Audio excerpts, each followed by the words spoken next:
Welcome to this first lesson in Maya where we're going to cover the interface. It's the first thing you see when you open Maya, so it's good to get familiarized with it. And as you go through this course, you'll become more and more familiar with it and comfortable using it, but it's a great place to start just so that we know what we're looking at, because it's easy to get intimidated when you're first starting to learn 3D. I know I was when I opened up a program and you see all of these buttons and all of these menus and you have no idea what's important and what's not.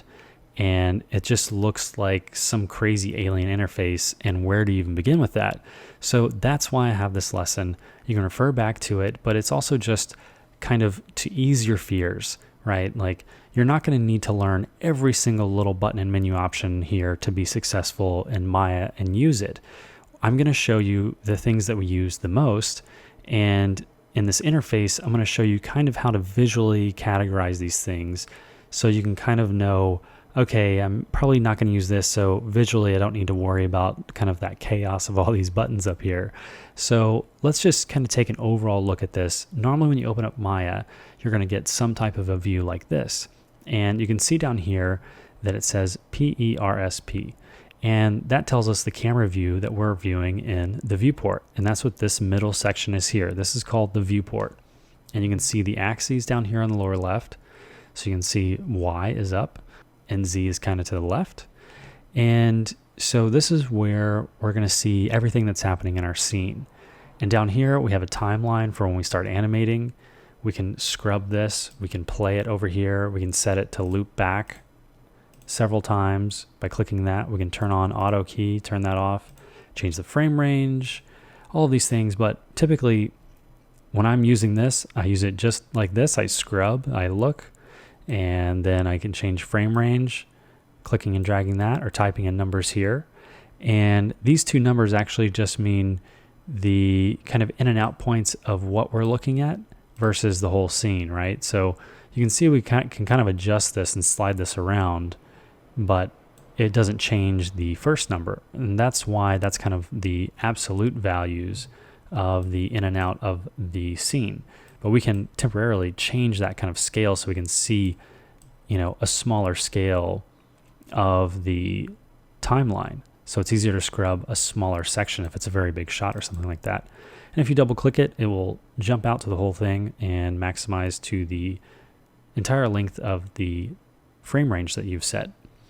So that's the bottom part. And you can see down here in the bottom left, this will be very helpful as you're starting. This will display short help tips and tools and selections. So if I'm going up here and I don't know what this is and I hover over it, I'll get a tooltip that will pop up. But if you're looking in the lower left as well, it'll say the same thing. So if you're a little impatient for the tooltip to pop up, you can just look in the lower left and you can see as I scrub my mouse through, I'm not clicking anything, I'm just hovering over everything. You can see it's showing me what each one of these tools is named and what they do. And if you leave it over there, the tooltip will also pop up. So that's one quick way to figure out what all these little things do up here. Don't worry about what each one of them does yet. We'll get into that later. But just to know, these are different tabs for different kind of sections. And these sections are also kind of related to these different drop-down menus here. Maya tries to organize the menus into different disciplines. So you can see modeling, rigging, animation. It's all separated into their own menu sets because typically if you're doing one, you're not really going to be doing the other. And in a production, normally this is kind of the linear workflow of how things are made anyways. First you model something, then you rig it, then you animate it. For example, you can't really animate something that doesn't exist, so you have to model it first. And if you're going to rig it, then you need to rig it before animation. So it's just kind of, they try to do it in a way, an order that makes sense for how you're going to create things and animate things and render things. That's why these are ordered the way they are. And you can see that they change the menu options up here, but only after Windows. You can see, watch Windows, and as I change the options, Windows stays the same. So everything from File to Windows is never going to change. And everything after that will. And a lot of these things, so I'm in the animation tab here in the drop-down menu, and I'm on the animation shelf here, and you can see there's Play Blast, there's different kind of options, and a lot of those things are also here. So you can see Play Blast is here as well. It's the same icon, it's the same tooltip. So even though there's all these different buttons, they actually just put them in more than one place. So it makes it look more complicated than it is because the same option is put in several different places. So for example, with Play Blast, I could actually even right click on the timeline down here and it's off the screen. But if you do this in your Maya, you can go down to the bottom and you can see an option for Play Blast again. So Play Blast, for example, is in 3 different places. So, this is also another reason why not to get overwhelmed by all these options, because visually it looks like there's a ton of them, but really they're just the same ones over and over in different ways. Depending on how you want to work or select options or menus, or how you want to select tools, then they try to give you as many options as you want, really, which is a little too much. Typically, you're only ever going to, use this up here or the shelf. It's whatever you're comfortable with. I find it kind of hard to remember what each one of these icons are, and then to wait for the, tooltip to pop up. Typically, I'm going through the menu up here, and I'm not using this as much, but it's definitely nice to have sometimes on a couple different things, like, in this course, I'm probably going to make, a couple spheres just to show you how things work. We'll get into manipulating things in the next lesson. But, besides that, I don't really use the shelf options all that much.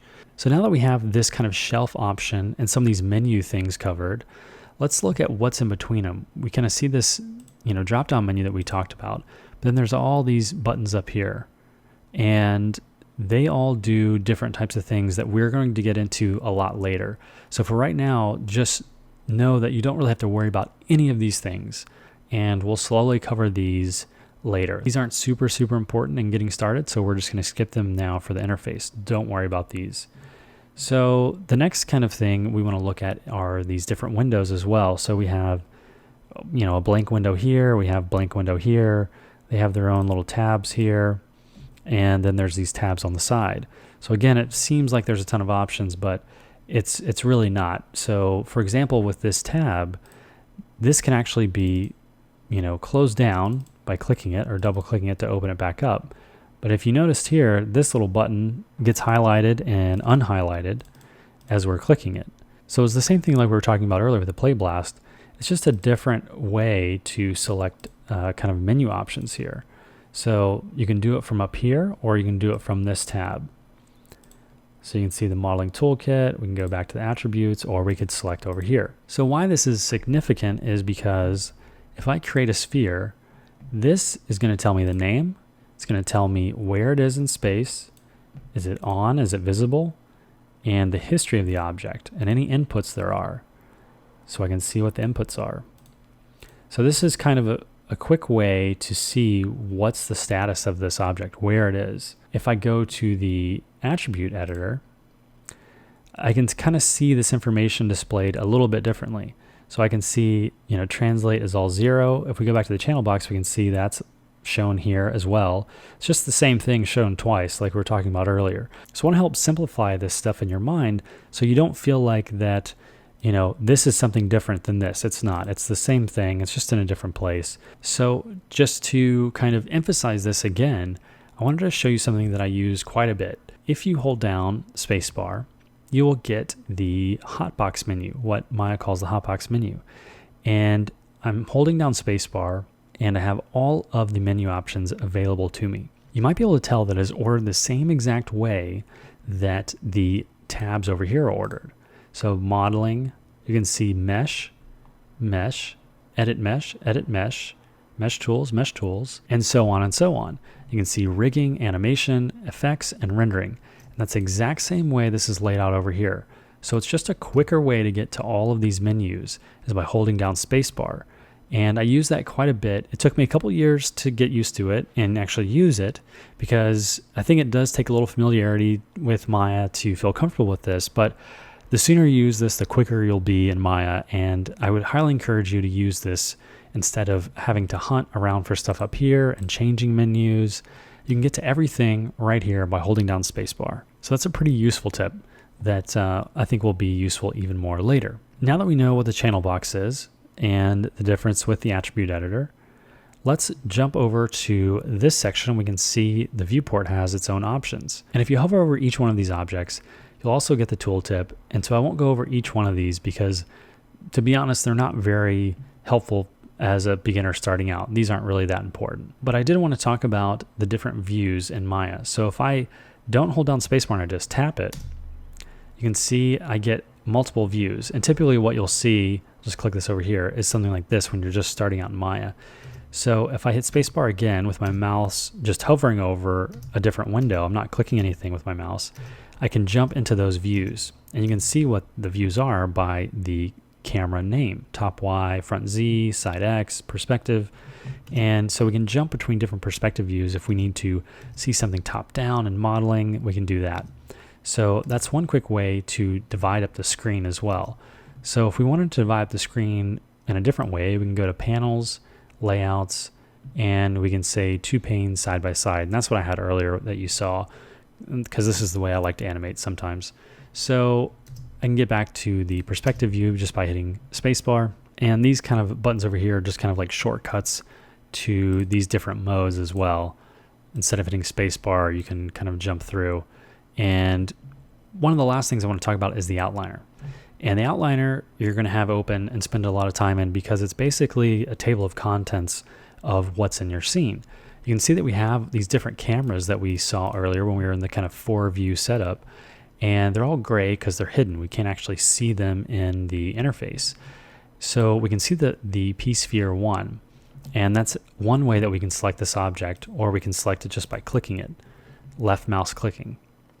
So that's kind of 2 ways to select things, either through the outliner or through the viewport.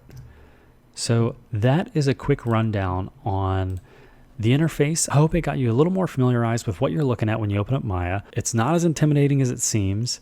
And if you follow along with this course, you will just pick up these things, and so that I won't have to walk through each little button kind of in a dry way. We'll take a project-based approach so that you'll get more familiar with the interface as we go along.